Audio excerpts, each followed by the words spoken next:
అసాధ్యమైన సమయాలు ఇవి. హల్లెలూయా. ఏ సమయమున ఏం జరుగుతుందో, ఏ టైమున ఏం జరుగుతుందో తెలియని పరిస్థితి. కనుక బైబిల్ గ్రంథములో నుండి దేవుని వాక్యాన్ని మనము చాలా జాగ్రత్తగా విందాం. కీర్తనకారుడు మొట్టమొదటి కీర్తనకారుల్లో మొట్టమొదటి వచనం నుంచి 3 వచనాల వరకు మనము చదువుకుందాం. 1వ కీర్తన, ఫస్ట్ కీర్తన 1 నుంచి 3వ వచనం వరకు. దుష్టుల ఆలోచన చొప్పున నడవక, పాపుల మార్గాన నిలవక, అపహాసకులు కూర్చుండ చోట కూర్చుండక. చాలు. ఈ 3 ఏమనకూడదండి. చాలా జాగ్రత్తగా ఈ మధ్యాహ్న కాల సమయంలో ఏం చేయకూడదు? కూర్చుండకూడదు. 1 నడవకూడదు. 2 కూర్చుండకూడదు. 3 వరుస చదువు నాన్న. 1 ఆలోచన చొప్పున నడవకూడదు. 2 నిలవక. 3 అపహాసకులు కూర్చుండ చోట కూర్చుండక. నా ప్రియమైనటువంటి దేవుని బిడ్డలారా, దేవుని సన్నిధిలో ఈ 3 విషయాలు చాలా ప్రాముఖ్యతమైనది. దుష్టుడి యొక్క ఆలోచన, దుష్టుడి యొక్క ఉద్దేశం, దుష్టుడి యొక్క కార్యకలాపాలు, ఆ ఆలోచన కలుగు చేయువాడు దుష్టుడు. హల్లెలూయా. 1 చూడండి, మానవునికి సాతానుడు అనేకమైన ఆలోచనలు కలుగు చేస్తూ ఉన్నాడు. ఆదామవ్వలు ప్రతిరోజు తోటలో ఉండేవాళ్ళు, ప్రతిరోజు ఏదైనా తోటలో ఉండేవాళ్ళు, హ్యాపీగా బ్రతుకుతున్నారు వాళ్ళు. ఒక విషయంలో చెప్పాలంటే హల్లెలూయా. ఆదామవ్వలు హ్యాపీ లైఫ్ ను అనుభవిస్తున్న వారి జీవితం. ఆదామవ్వలు ఏదైనా తోటనంతా ఏలుతున్న సమయం, ఆదాము అవ్వలు ఏదేదో వనాన్ని అంతటిని అనుభవిస్తున్న సమయంలో ఏదేదో వనమంతా కూడా సంతోషముతో, సమాధానముతో, ఐక్యతతో, ప్రేమతో ఇద్దరు మాత్రమే ఏలుతున్న తరుణములో వారి మధ్యలోనికి అప్పుడు వచ్చాడు. ఏమొచ్చాడండి? ఎవరొచ్చాడు? వారి మధ్యలోనికి వచ్చి, మీరంతా బాగానే ఉంది, కానీ ఈ చెట్టు ఫలాలు ఎందుకు తింటం లేదు మీరు? దేవుడు తినొద్దన్నాడండి. పిచ్చోడా, దేవుడు ఎందుకు తినొద్దు అన్నాడు తెలుసా మీకు? దేవుడు ఎందుకు తినొద్దన్నాడో తెలుసా? ఇది తింటే చచ్చిపోతానని చెప్పాడండి. మీరు చావనే చావరు. హల్లెలూయా. మీ నేత్రాలు తెరవబడతాయి. మీరు దేవుని కంటే గొప్పవారవుతారు.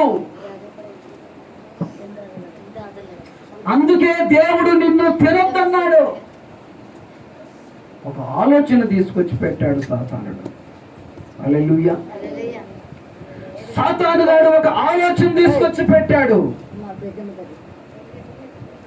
సుఖముగా, సంతోషముగా, సమాధానముగా, ఐక్యతగా, ప్రేమగా నడుస్తున్న భార్య భర్తల మధ్య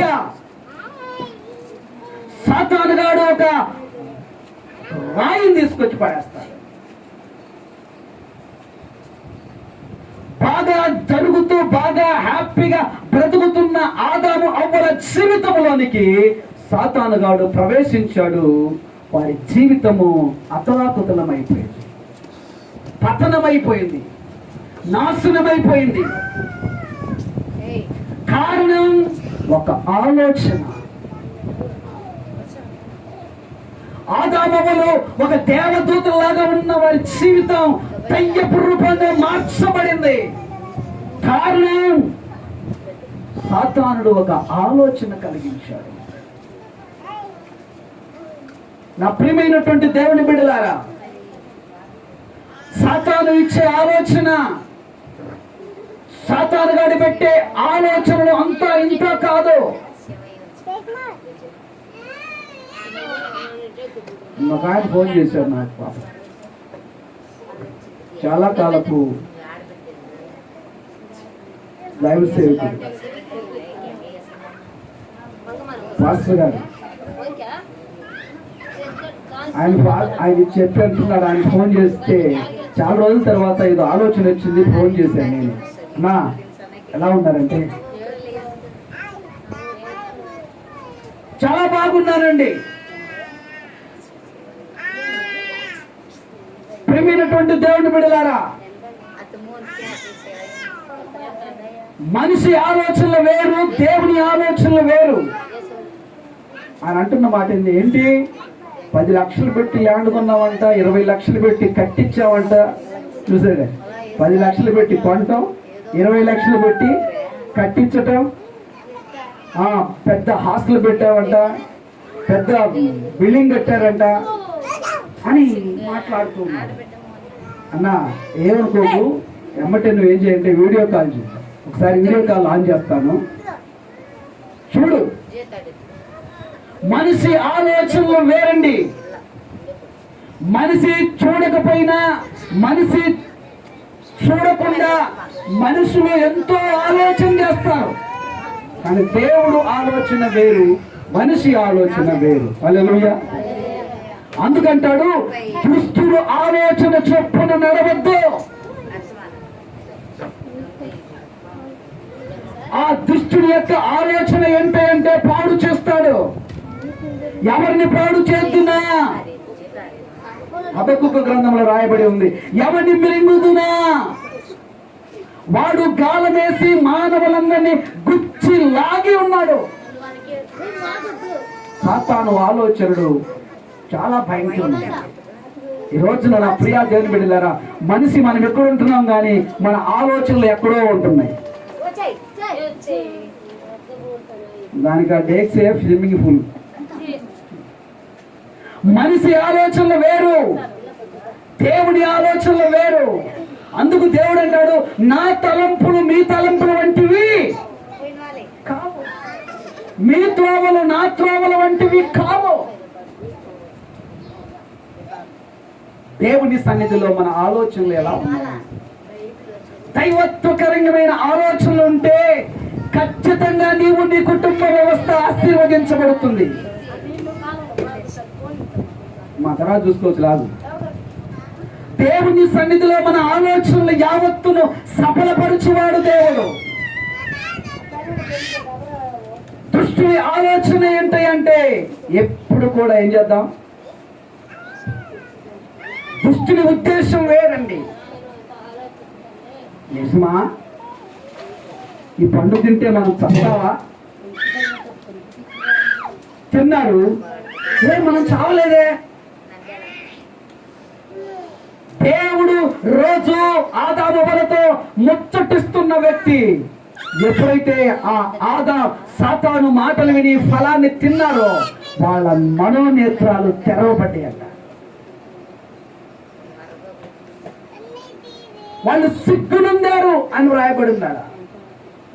ఎమ్మటే ఆదాము చెట్టు త్వరలోనికి దాక్కున్నాడు. ఆదామా ఎక్కడా? ఆదాము రోజు నాతో మాట్లాడేవాడివి, రోజు మనము ఫ్రెండ్షిప్ చేసేవాళ్ళం, రోజు నీ సమస్య నాతో చెప్పుకునేవాడివి. ఈ రోజున ఏమైంది? చెట్టు త్వరలో దాక్కున్నావు. అయ్యా, నువ్వు చెయ్యొద్దన్న పని నేను చేశాను.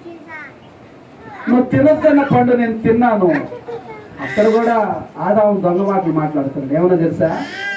నువ్వు తయారు చేసావే స్త్రీ, ఆమె నాకు ఇచ్చింది. నా ప్రియా దేవుని బిడ్డలారా, ఏదో దుష్టు ఆలోచన చొప్పున నడవక, పాపల మార్గం నిలవక, అపహాసగారు కూర్చుండే చోట్ల కూర్చుండే కానీ అలాగ పాఠం చదువుకుంటూ పోతే మనకు అర్థం కాదు. అది ఒక గొప్ప మర్మం.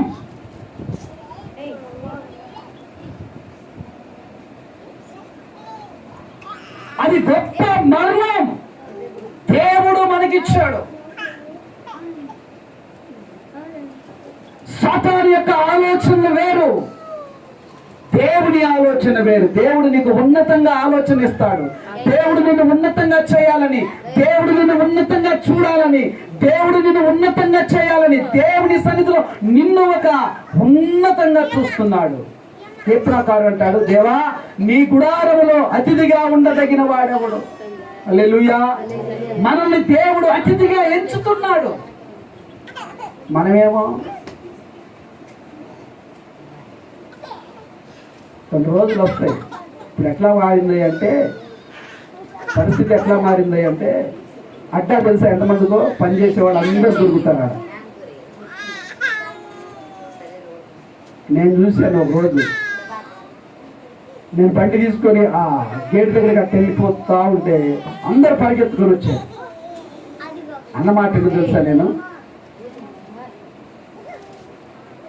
వాళ్ళందరూ పరిగెత్తుకుని 4-5 వచ్చారు. ఏ పని కావాలి, ఏం పని కావాలి, ఏం పని కావాలి, మీరు అందరూ ప్రార్థనకు వస్తారా అన్నాను. హల్లెలూయా. వస్తాం కానీ 500 ఇస్తావా? వస్తాం కానీ ఈరోజు స్కూల్ ఇస్తే వస్తాం. సాతాను యొక్క ఆలోచనలు వేరండి. దేవుడు మనల్ని ఉన్నతంగా చేశాడు. ఫస్ట్ మన తలంపులు మారాల. హల్లెలూయా. మన ఆలోచన మారాల. నీ ఆలోచన ఎలా ఉంది? నీ ఆలోచనలో ఏముంది? నీ ఆలోచన ఎలా స్థిరపరచబడింది? బైబిల్ అంటది, మోహపు చూపుతో చూస్తేనే. ఏంటా మోహపు చూపు? నీ ఆలోచన, నువ్వు చేస్తున్న నీ ఆలోచన ఎలా ఉంది? పాపం చేస్తేనే పాపం కాదు, మన కళ్ళతో మోహపు చూపుతో చూసినా పాపమే.